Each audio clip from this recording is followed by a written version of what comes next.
सत्संगत जी बड़े प्यार से कहना धन निरंकार जी। सत्संगत हर इंसान में कोई न कोई अच्छाई अवश्य होती है। लोगों की इन्हीं अच्छाइयों को अपनाकर हम अपना जीवन और अच्छा बना सकते हैं। इसी तरह इंसानों में कुछ बुराई भी होती है, जैसे क्रोध, अहंकार, वैर, विरोध, घृणा, द्वेष आदि का भाव भी होता है। उनको देखकर हमें यही शिक्षा लेनी है कि हमने उन बुराइयों को कभी भी नहीं अपनाना है, बल्कि उससे बचना है। सत्संगत, हम बुराइयों से बचते हुए अच्छाइयाँ अपना पाते हैं तो हमारे अंदर अच्छाइयाँ बढ़ती जाती हैं और हम बुराइयों को दूर भगाने में सफल हो पाते हैं। इस तरह हमारा मन सुंदर और सबको आकर्षित करने वाला बन जाता है। सत्संगत निरंकारी बाबा हरदेव सिंह जी महाराज समझाते हुए कहा करते थे, हमने मिलजुल कर प्यार से रहना है, एक दूसरे के काम आना है। हमने विनाश की तरफ नहीं, धरती के बचाव की तरफ कदम बढ़ाना है। सत्संगत, इस संदर्भ में एक किसान और एक घड़े की कहानी बहुत प्रासंगिक है। काफी पुरानी बात है। भवानीपुर गांव में एक किसान रहता था। वह रोज बहुत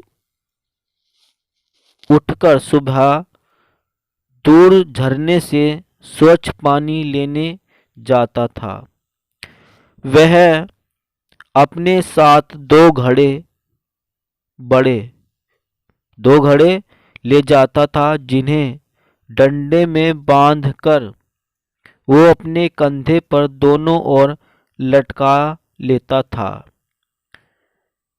उनमें से एक घड़े में कहीं बारीक सा छेद था, जबकि दूसरा एकदम सही था। घड़े में छेद होने के कारण रोज घर पहुंचते पहुंचते किसान के पास 1.5 घड़ा पानी ही बच पाता था।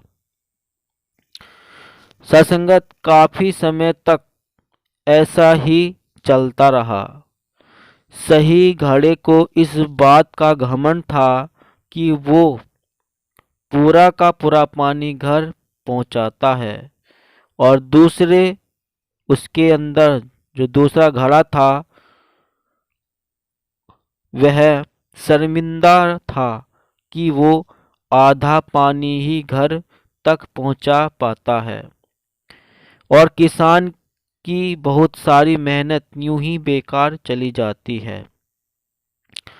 सत्संगत, फूटा घड़ा ये सब सोचकर परेशान रहने लगा, और एक दिन उससे रहा नहीं गया। उसने किसान से कहा, मैं खुद पर शर्मिंदा हूँ और आपसे क्षमा मांगना चाहता हूँ। किसान ने पूछा सत्संगत, किसान ने पूछा, तुम किस बात से शर्मिंदा हो?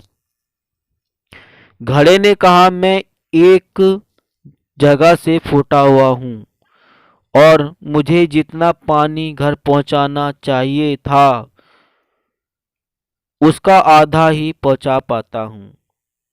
मेरे अंदर ये बहुत बड़ी कमी है। इस वजह से आपकी मेहनत बर्बाद होती है। सत्संगत, किसान को घड़े की बात सुनकर थोड़ा दुख हुआ और वह बोला, कोई बात नहीं, मैं चाहता हूं कि आज लौटते समय तुम रास्ते में पड़ने वाले सुंदर फूलों को देखो। सत्संगत घड़ा रास्ते भर सुंदर फूलों को देखता आया। ऐसा करने से उसकी उदासी कुछ दूर हुई, पर घर पहुंचते पहुंचते फिर उसके अंदर से आधा पानी गिर चुका था। वो मायूस हो गया और किसान से क्षमा मांगने लगा। किसान बोला सत्संगत किसान बोला, पूरे रास्ते में जितने भी फूल थे वो बस तुम्हारी तरफ ही थे, सही घड़े की तरफ एक भी फूल नहीं था। तुम्हारी तरफ वाले रास्ते पर मिट्टी में पड़े रंग बिरंगे फूलों के बीज पानी पाकर उग आए थे। तुम रोज थोड़ा थोड़ा करके सत्संगत उन्हें सींचते रहे और तुमने पूरे रास्ते को इतना खूबसूरत बना दिया। आज तुम्हारी वजह से ही रास्ते पर आने जाने वालों लोगों को रंग बिरंगे फूल देखकर खुशी होती है। सत्संगत और मैं इन फूलों से अपना घर सुंदर बना पाता हूँ। तुम ही सोचो, अगर तुम जैसे हो वैसे नहीं होते तो भला क्या मैं ये सब कुछ कर पाता। सत्संगत हम सभी के अंदर कोई ना कोई कमी होती है, पर यही कमियां हमें विशेष भी बनाती है। उस किसान की तरह हमें भी हर किसी को जैसा है वैसे ही स्वीकार करना चाहिए और हमेशा उसकी अच्छाई की तरफ ध्यान देना चाहिए। जब हम ऐसा करेंगे तब हमारे लिए फूटा घड़ा भी उपयोगी हो जाएगा। सत्संगत सभी की भावनाएं अगर अहंकार रहित और परोपकार करने वाली होंगी तो सत्संगत संसार का स्वरूप निश्चित ही बहुत सुंदर बन जाएगा।